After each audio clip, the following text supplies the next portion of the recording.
How much trouble are homeowners going into 2023? Jeremy Knight with the Knight Group, your favorite Austin realtor. Look, the Austin housing numbers just dropped and we are actually finally negative year over year numbers. Now, I talked about this in a video last week that would probably be negative, but the numbers are in fact here. As we look, we're at 530 versus last year being at 540 at the same time. And if we look at the MSA numbers, they actually posted that we weren't negative. And I'm showing you right here where we actually are year over year negative. They said we were flat. So we're going to talk about these numbers and actually how they relate to homeowners going into 2023 and how they will impact you as a consumer. And if you are getting ready to buy as well, there's some really good information for you in here because I'm excited about 2023 as a consumer myself.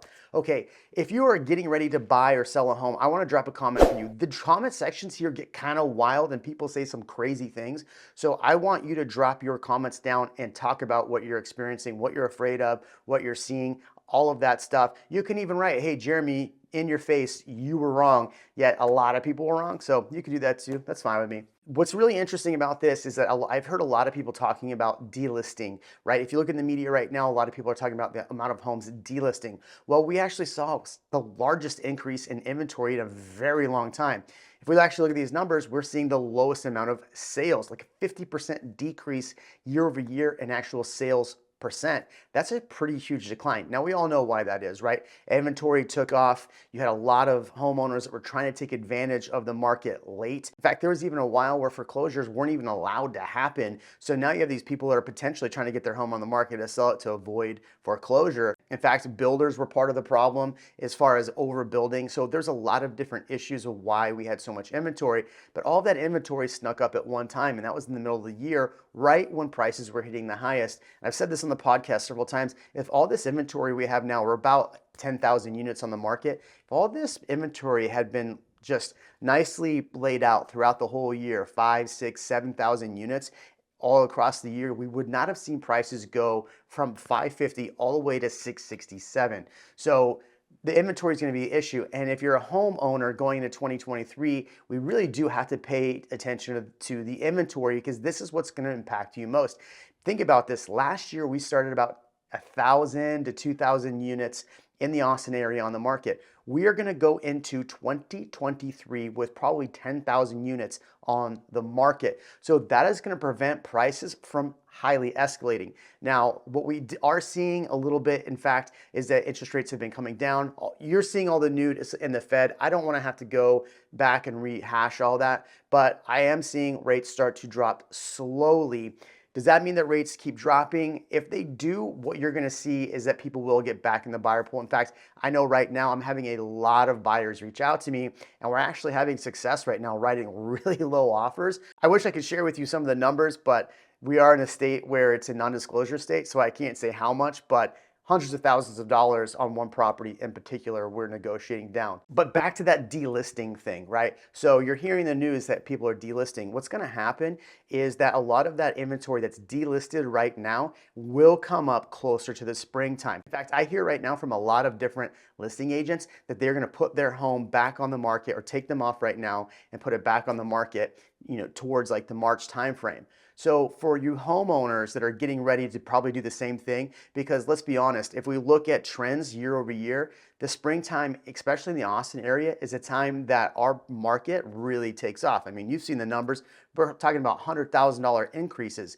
We are not going to see $100,000 increases this year. So if you are a homeowner getting ready to sell, the one piece of advice I could tell you is price the home accordingly. Because right now when I'm meeting with buyers, what we're doing is we're going out and we're looking at properties and we're going, okay, this house has been on the market 30 days. Let's write a crazy offer on it and see what sticks. And so that's what you're going to face heavily in 2023 as a homeowner. Now, there's other information about 2023 that is big, kind of scary thing just for homeowners that aren't even selling. And this is one thing that a lot of people have said to me, oh, this one thing is great for us with prices dropping going into next year. I can assure you it won't. We'll get to that in a second. The other thing that's going to really impact 2023 is the layoffs. A lot of people are talking about a recession. Let's just take that aside right now. Right now in Austin, we're still around 2.7% unemployment rate, and that's been like 3 months in a row. Now, we've been hearing about all these different layoffs. Yet in the Austin area, we still have a lot of jobs moving here. So I think if you're looking at the standpoint of jobs and all these major layoffs, I think Austin probably might see an increase in unemployment, but maybe not same as some of those markets. So if you're a homeowner, look at that as well, because we will still have people inbound that want to buy a home. But what are they doing? I have people reaching out to me right now. They're saying, I'm going to go do a 3-month Airbnb and then look for a property. So we will see an uptick in buyers in the middle of next year. But if you're a buyer right now getting in this market, I would give you this piece of advice, and not very many realtors are going to want to tell you this piece of advice, but I would say be patient. But I digress. The point I'm trying to get at here is that I don't think we're going to see a significant amount of layoffs in the Austin area, still with the amount of jobs that are needed for the companies that have moved here. Now, does that mean that we're going to see a huge spike of people moving to Austin area? No, that's why I'm saying that next year is going to be a pretty flat, if not slightly negative year. And so if you're a homeowner getting ready to sell, maybe you're looking to do a move up, right? Maybe you're looking to go, hey, now's the time.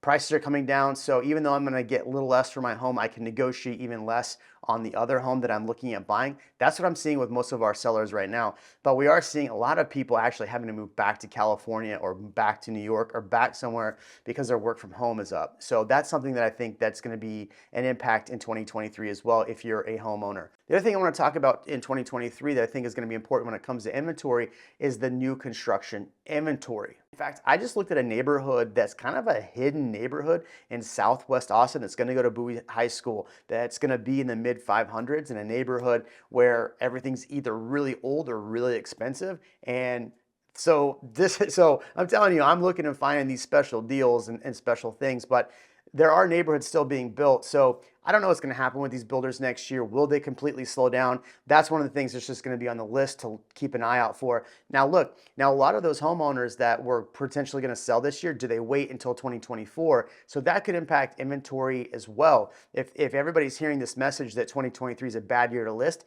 maybe they'll stop listing and inventory will drop. But my estimation, we saw from January till about May a 6,000 increase in inventory. Now, if we're starting the beginning of the year at 10,000 units, it's quite possible we end up around February, May at 14,000 plus units, which that's not going to help us, especially if interest rates don't drop down into the fours. That's not going to help us. That's still going to slow down buyer demand. But buyers out there, if you're looking at this, maybe you're a VA or FHA buyer, and you're looking in that 350 price point, I'm seeing great deals right now for people under 500K. This is something that didn't really happen a while ago. So there are deals out there for you as a buyer. And if you're a homeowner, just know that you're most likely going to have to negotiate for closing costs for buyers, most likely, $5,000 to $10,000 in closing costs. You're going to probably have to negotiate that price. So if you're a homeowner, 3 tips I'm going to give you right now. Make sure your home looks really good. Number 2, make sure you stage it and do all the little things that make the house look good. The third, I know I said 3 already, but the third is price it accordingly. If the last comps, look, prices are still coming down a little bit, right? So if prices are coming down and you're pricing higher than the last comp that just sold, it's going to sit on the market. My recommendation is if you're looking at a home that's just sold for $1 million, maybe list at $950. If you listed $1 million, people are going to wait for you to drop it to $950, and then they're going to wait at $950, and then they're going to write a lower offer. So be apprised to that, because that is an issue. Now, here's where homeowners are really going to get hit this year, and that's the property taxes. Now, all of you have been saying in the chats that with the values coming down, that it's okay, I'm going to get the value down on my house next year, so my property taxes will be lower. I don't know if you paid attention to how the city of Austin runs and how these cities run, yet what they will end up doing is that if your value of your house comes down, they will raise the tax rate. If you paid attention to the news recently, they're talking about how this new bond won't raise the tax rate. This new bond won't do that. But what happens is if the values come down on homes, they will have to raise the tax rates, which means that they still need the money. They are writing these checks, right? They are writing all these checks and getting all these new things, and people keep voting for them. So that means that if you think that your taxes will come down next year, well, I got oceanfront property to sell you in Arizona. This is one of those things that I hope I am wrong, but I don't think I'm going to be wrong here. Okay, so let's talk about that big announcement that I had. I'm really excited about this because over the last like 9 years, my wife Eileen and I have been working very diligently to help people in this market make good financial decisions. That's my number one job, is to protect you and your assets. And we tell that to every client we work with, and we actually really mean that. I don't want people to make a bad decision when they're buying a home. So we have been named Platinum Top 50 Realtors in the Austin area. Now, that means a lot to me because it means that we've been helping a lot of people and we've been giving back to the community that we live in. And it's just a big honor to be named Platinum Top 50. I mean, really, there's 50 agents in the whole entire city out of 20,000 that get that accolade. So I couldn't have done it without you watching this channel, helping us. For those that have reached out and trusted us, for those that we weren't able to help, I apologize. For 2 years, it has just been crazy. And now we're hiring and adding more support staff, more buyers agents, more sellers agents to help you in the future. So thank you again. Appreciate you. Jeremy Knight, the Knight Group. We'll catch you next video.